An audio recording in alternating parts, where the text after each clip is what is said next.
해법을 찾는 토론 이슈앤 직설 시작합니다. 한때 신규 확진자 수는 400명대까지 치솟았던 코로나19 확산세가 지금 100명대를 유지하면서 감소세를 이어가고 있습니다. 네, 하지만 고통스러워도 조금만 더 방역에 고삐를 당겨야 할 것 같습니다. 자, 그럼 고려대 의대 환경의학연구소 박기수 교수와 함께 오늘도 코로나19 상황 짚어보도록 하겠습니다. 안녕하십니까? 네, 어서 오세요. 안녕하세요. 자, 지금 국내 코로나19 신규 확진자 수가 점차 줄어들고 있습니다. 오늘 이제 119명, 지금 닷새째 이제 100명대 숫자가 이어지고 있는 상황인데 여기에다가 2주 만에 서울 코로나19 그 양성률도 절반 가까이 하락했다고 해요. 이것도 굉장히 좀 유의미한 수치라고 볼 수 있겠죠. 예, 일단 오늘 나온 수치부터 말씀드리면 119명으로 지난번에 이제 167명, 8명 했는데 네. 일단 숫자가 확 떨어졌고요. 네. 근데 이제 이게 주말 때문에 검사 수가 좀 줄어들어서 그럴 수가 있기 때문에 아직 확정하기 어려운데 다행스러운 거는 위중 환자가 어제까지 163명이었는데 오늘 네. 162명으로 처음으로 계속 올라가다가 떨어졌어요. 이게 예. 굉장히 중요한데 이 기존에는 이제 병상 수가 부족해서 이 상황이 벌어졌는데 지금은 이제 이 위중 환자가 꺾였기 때문에 병상 수보다 이 꺾이는 비율이 낮아지면 조금 더 여유가 있지 않을까 그렇죠. 이런 생각을 해보고요. 그다음에 예. 지금 이제 질문 주실 양성률 관련해서는 네.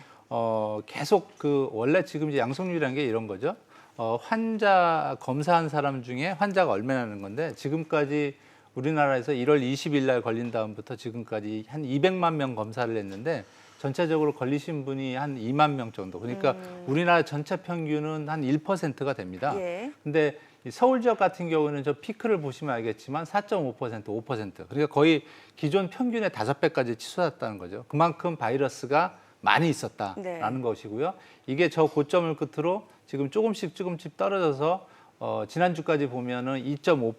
그러니까 아직 평균율인 1%에는 못 미치지만 상당히 추세적으로 낮다. 그래서 만약에 저 추세가 추석 전까지라도 내려가서 1%에 근접을 하면 상당히 안심할 수 있는 상황이다라고 네. 볼 수 있겠습니다. 네. 확진자 수도 그렇고 양성률도 그렇고 전반적으로 긍정적으로 해석할 수 있는 수치들이 계속해서 나온다는 건 좋은 것 같은데 지금 추석 명절 연휴를 이제 3주 그렇죠. 앞으로 앞두고 있잖아요. 방역 당국은 아직도 긴장을 늦추지 않고 있다라고 얘기를 하는 가운데 코로나19 확산이 다시 우려돼서 이 추석 명절에 고향과 친지 방문을 자제할 것을 방역 당국이 권고를 했습니다. 네. 물론 이동 제한 조치는 아니지만 네. 권고 수준으로 움직이는 걸 자제해달라. 필요한 조치라고 보시는지요? 우선은 방역 당국이 할 수 있는 가장 현재로서는 최상의 선택이다. 저는 그렇게 평가를 합니다. 왜냐하면 네. 우리나라에서 기본적으로 지금까지 대구에서도 그랬고 신천지 상황도 그랬고 서울에서도 그랬고 다른 지역보다 크게 올랐을 때 중국이나 이탈리아처럼 거기를 강제적으로 커퓨라고 그래서 이동 제한 명령을 내린 건 아니거든요. 네. 근데 우리나라가 지금까지 그렇게 해오면서도 국민들이 스스로 자발적으로 방역의 주체로서 권고를 잘 지키면서 나타났기 때문에 그런 측면에서 의미가 있는데 다만 이제 현재 이 숫자라는 게 무증상이라는 상황이 한 전체의 40%가 되고 네. 또 그다음에 이제 감염 경로 불분명한 게 한 20% 되기 때문에 이 숫자가 언제 확산이 될지 모르는 추세입니다. 네. 그렇기 때문에 추석은 가장 크게 보면 두 가지입니다. 첫 번째는 이동으로 인한 바이러스의 확산, 두 네. 번째는 체류함으로써. 그러니까 이동이라는 거는 우리가 이제 서울에서 시골 갈 수도 있고 이게 도해 지역이죠. 도해 지역에서 다시 서울로 올라올 수 있는 이런 활동 제한 사항이 굉장히 많은 거고요. 네. 성묘도 가고 봉안 시설도 가고 이런 상황이 있고요. 그다음에 이제 다른 지역에 가서 그 가족만 머무는 게 아니라 다른 친척, 둘째 엄마, 셋째 엄마 하면서 모이는 상황이 되는 것이죠. 네. 이러면서 바이러스가 교환한 상황이 되기 때문에 정부로서는 이런 상황이 제2의 다른 집단 감염을 시킬 수가 있기 때문에 그런 차원에서는 가급적이면 지금 화면에도 나오는 것처럼 봉안시설도 직접 가지 말고 장례식장도 웬만하면 좀 슬기롭게 가족이 조촐하게 하고 그다음에 이제 성묘도 대체로 해서 거기서 그 이른바 벌초라고 하죠. 네. 대처해주는 사람들 그리고 이제 가족 간에도 서로 가급적이면 입원 맞는 좀 자제를 해서 바이러스를 좀 가급적 줄여서 좀 경제적으로 더 일상을 찾을 수 있는 빠른 길을 해보자라는 게 목적인데 어쨌거나 지금 상황에서 가족끼리는 굉장히 정부가 좀 더 특정한 것을 해주기를 바라는 마음인데 일쨌거나 다음 주, 그다음 주까지 바이러스의 확산 추세를 보면서 정부가 이제 추석 일주 전에는 최종적인 어떤 그 대책이나 결론을 내놓지 않을까 이렇게 생각을 해봅니다. 네. 네. 자, 이런 상황에서 이제 대구 한 건물 지하에서 그 동충하초 관련 사업 설명회가 있었다고 하는데 네. 여기에서 이제 집단 감염이 또 나왔어요. 근데 이게 또 광복절 집회하고도 연관이 네. 있다고 하더라고요.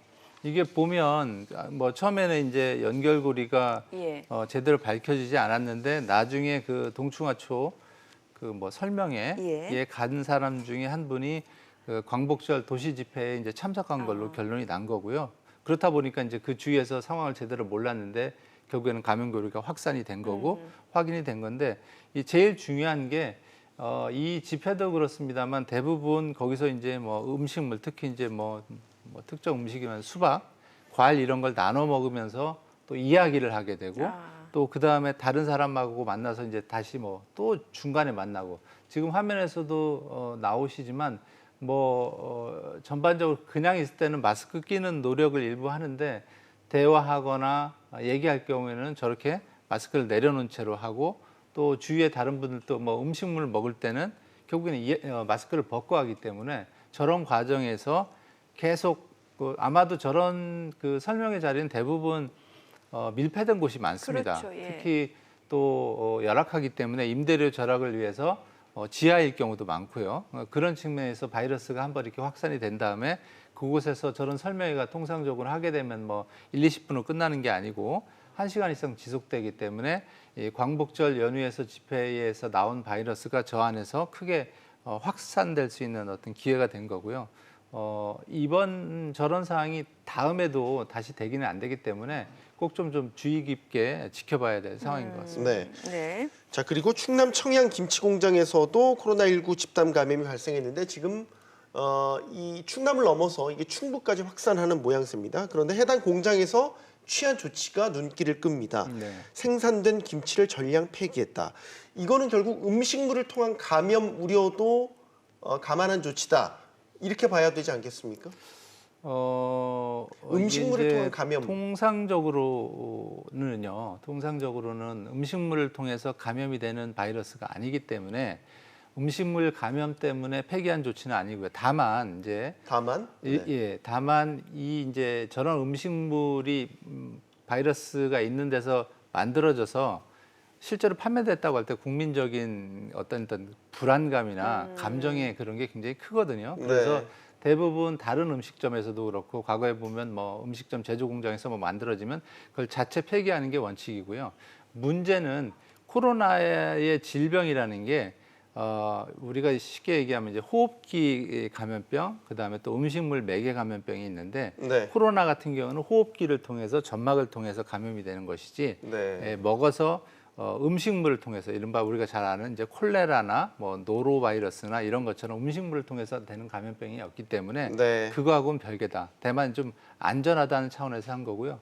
WHO에서도 그렇고 우리 보건당국에서도 그렇고 음식물을 매개를 통해서 감염된 건 없다. 그리고 최근에 이제 걱정하시는 것 중에 하나가 식당에서 감염이 된 경우가 있어서 식당에서 뭐 김치 뭐 나눠 먹고 하다가 걸렸을 수 있지 않느냐 그러면서 최근에 이제 더 위생을 깐깐히 하기도 되는데 사실은 음식물보다도 역시 마스크를 벗고 대화를 대화하는 하면서 과정에서. 그 안에 이제 분말이 상대방으로 넘어가거나 또 말을 많이 하게 되면 약간의 이제 공기적으로 뜨는 현상이 발생을 하면서 했기 때문에 음식물로 인해서 넘어갔다고 보기는 아직까지 어렵다라고 보겠습니다. 의학적인 분석과는 좀 구별을 해야 된다라는 그렇습니다. 말씀이시군요. 그러니까 웬만하면 식사 중에는 요즘 같은 데는 대화를 안 하는 게 서로가 좋겠네요. 예, 무조건 안 하는 게 좋습니다. 그래서 네. 어떻게 보면 최근에는 이렇게 서로 이 일자로 해서 앞에만 보고 식사하는 예. 경우도 있고요. 가급적이면 이렇게 교차로 해서 식사하는 그렇죠. 방법도 있고 제일 좋은 건 말씀을 안 하시는 게 좋겠습니다. 당분간은 혼밥 해야겠군요. 네. 그게 제일 좋을 수 있어요. 지금 네. 시점에서는.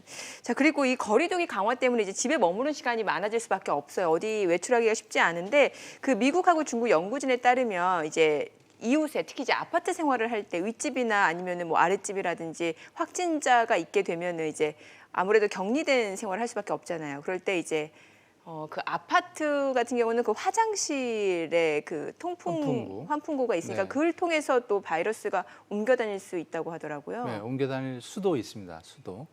제가 왜 수도를 강조를 예, 하냐면 과거 이제 2003년 사스 같은 경우에도 홍콩에서 예. 실제로 홍콩 같은 경우는 아파트 보시면 알겠지만 우리나라는 송풍구가 화장실 안에 이렇게 장착이 돼서 밖에 건물 밖에서 보이지가 않는데 네. 홍콩 같은 경우는 특이하게 이렇게 밖으로 나와 있는 경우가 예. 많습니다. 네. 근데 어쨌거나 거기서도 이제 윗집 아랫집에서 걸린 경우가 있어서 그 사례에 비추어 이것도 가능성이 있다는 거고요. 뭐 중국 뿐만 아니라 미국뿐만 아니라 우리나라에서도 얼마 전에 이런 이제 걱정이 있었는데 실제로 그럴 수는 있습니다. 근데 대신에 이게 상황은 좀 바꿔야 되는데 왜냐하면 지금 건물에서 나오시면 알겠지만 우리 쉽게 얘기하면 담배 생각하시면 돼요. 윗집 아랫집에서 담배 피우고 그러면 냄새 중간 나죠. 분쟁 원인이죠. 예, 화장실로 해서 이게 서로 올라옵니다. 예. 그리고 심지어 담배 피고 난 그 각을 비슷하게 하는 뿌리는 냄새마저 올라오는 상황이어서 예. 실제로 화장실에서 바이러스를 많이 분출하는 사람이 기침을 통해서 나타나게 되면 그게 공기 중에 뜨게 돼 있습니다. 병원에서처럼. 예. 그러면 그게 환풍기를 타고 올라가는 것이죠. 어. 올라가서 윗집에나 아랫집에 물론 대부분 이제 위로 올라갈 확률이 높습니다만 예. 그게 바이러스를 다른 사람이 흡입을 하게 되면 걸리는 것이죠.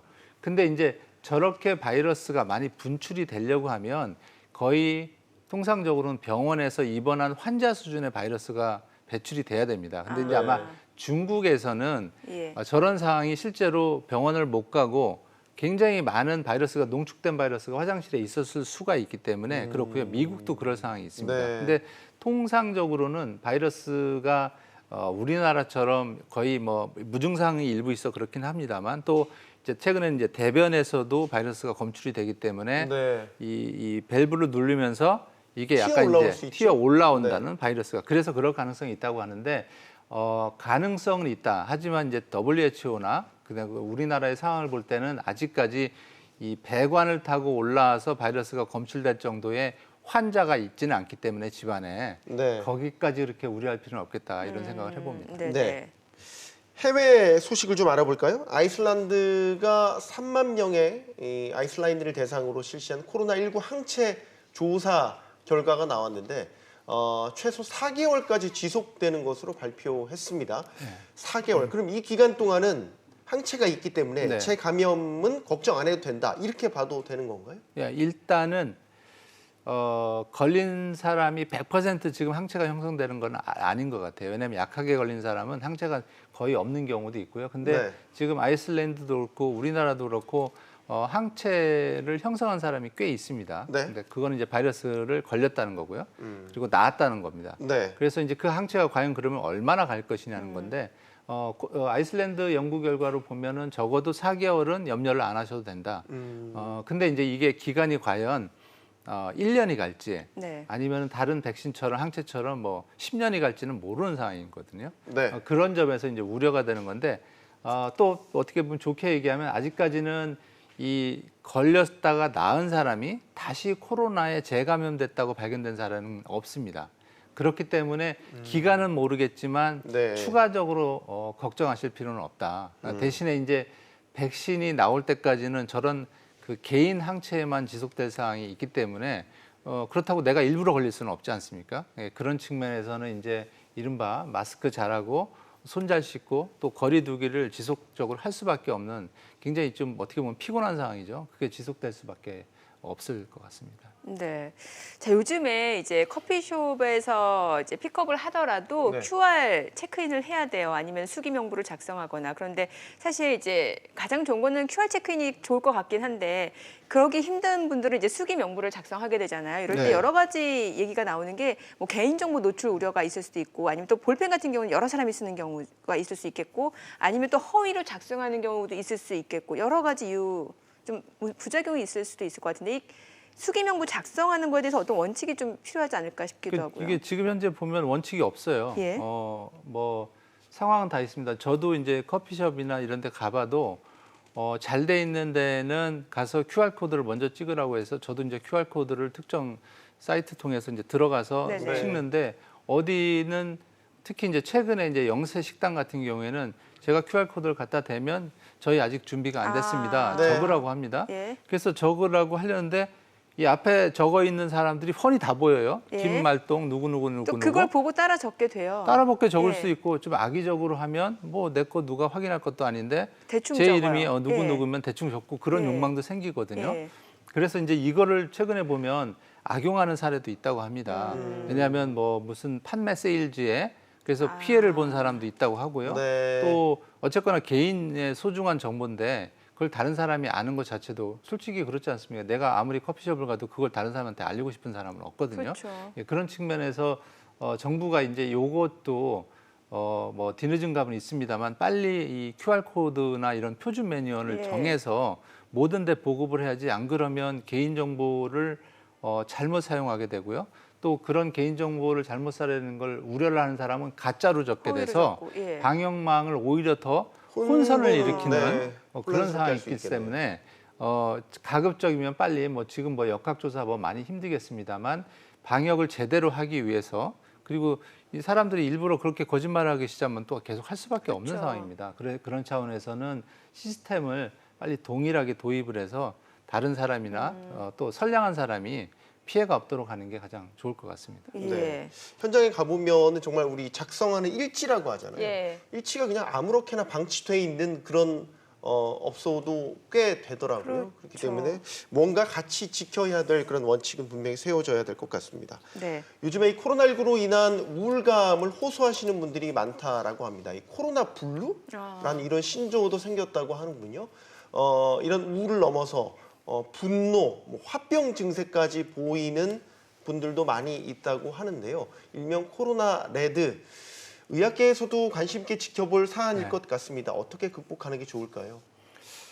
우선 이게 뭐 지금 한 사람 한 사람의 뭐 문제가 아니고 대부분 뭐 스트레스는 전 국민이 조사에서도 보면 3분의 1 정도가 이제 우울감을 경험을 했고 또 불안감은 거의 절반 수준에 있습니까? 그리고 또 이게 이제 더 넘어가서 스트레스. 최근에 보면은 일부 나오지만 그 소상공인 장사가 안 돼서 60대 이상의 자매분이 결국에는 극단적인 선택을 하는 경우까지 예. 있습니다. 그래서 우울증 참여를 넘어서라도 저렇게 극단적인 상황이 안 되도록 하는 게 중요한데 사실은 저 상황이 뭐 어떻게 극복해야 되냐는 건 굉장히 어려운 게 우울 상담 건수만 봐도 이미 작년 그 수준 6개월 전반 수준을 이미 넘어버렸습니다. 네. 1년치를 그렇기 때문에 최근에 보면 이제 코로나 우울 상담하면 네이버에 검색을 하면 상담하는 데가 많이 있으니까 그런 데를 예를 들면 잘 이용하시는 게 좋고 뭐 저희 같은 경우에는 그 정도는 아니기 때문에 대부분이 그러실 겁니다. 근데 이제 긍정적인 마음을 갖고 생활하는 게 가장 중요할 것 같고요. 특히 이제 뭐 최근에 보면 앱 같은 데도 그런 네. 거에 대해서 잘 많이 나와 있습니다. 그래서 긍정적인 생각으로 그런 내용을 좀 돌파하는 게 지금 상황으로서는 가장 좋지 않을까 네. 생각을 해봅니다. 평소에는 몰랐던 일상의 소중함을 이런 계기로 인해서 느끼게 되는 것 같습니다. 지금까지 박기수 교수였습니다. 고맙습니다. 잘 들었습니다.